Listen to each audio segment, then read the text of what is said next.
ಕಳೆದ 25 ವರ್ಷಗಳ ಹಿಂದೆ ತಾಲೂಕಿನ ಸಂಸ್ಕೃತಿ, ಸಾಹಿತ್ಯ ಚಟುವಟಿಕೆಯೂ ಸೇರಿದಂತೆ ಅನೇಕ ಸಾಮಾಜಿಕ ಚಟುವಟಿಕೆಗಳ ತಾಣವಾಗಿದ್ದ ಗುರುಭವನ ಇಂದು ಅರ್ಧಕ್ಕೆ ನಿಂತಿದೆ.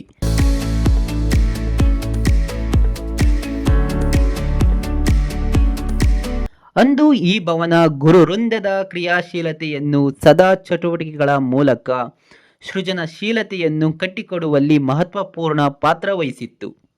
ಶಿಕ್ಷಕ ವೃಂದದ ಕಾರ್ಯಾಗಾರ, ಕಲೆ, ನಾಟಕ, ಮದುವೆಗಳು ನಡೆಯುತ್ತಿದ್ದ ಈ ಭವನ ಇಂದು ಪಾಳುಕೊಂಪೆಯಂತಾಗಿದೆ.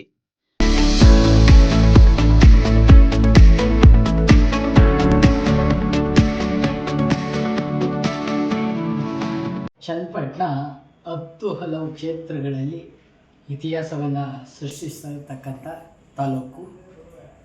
ಇಲ್ಲಿನ ಗುರುಭವನ 20-25 ವರ್ಷಗಳಿಂದಲೂ ಈಚೆಗೆ ಅನೇಕ ಸಾಂಸ್ಕೃತಿಕ, ಕಲೆ, ಸಾಹಿತ್ಯ ಚಟುವಟಿಕೆಗಳ ಕೇಂದ್ರ ಆಗಿತ್ತು.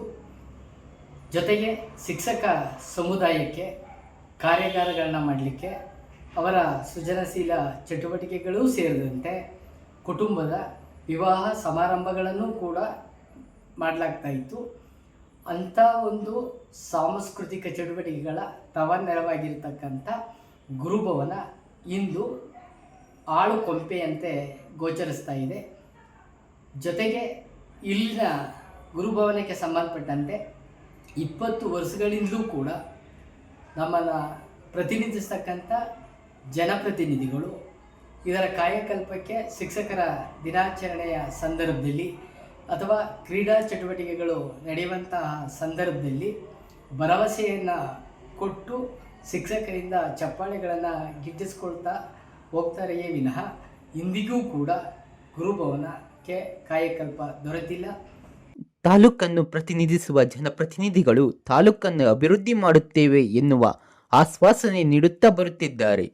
ಆದರೆ ಸುಮಾರು 16 ವರ್ಷಗಳಿಂದ ನೆನೆಗುದ್ದಿಗೆ ಬಿದ್ದಿರುವ ಗುರುಭವನಕ್ಕೆ ಕಾಯಕಲ್ಪ ನೀಡುವಲ್ಲಿ ಯಾವುದೇ ಕಾಳಜಿ ತೋರುತ್ತಿಲ್ಲ. ಸಂಬಂಧಪಟ್ಟ ಜನಪ್ರತಿನಿಧಿಗಳು ಇತ್ತ ಗಮನ ಹರಿಸಿ ಗುರುಭವನಕ್ಕೆ ಹೊಸ ರೂಪುರೇಷೆ ನೀಡುವವರೇ ಎಂದು ಕಾದು ನೋಡಬೇಕಿದೆ.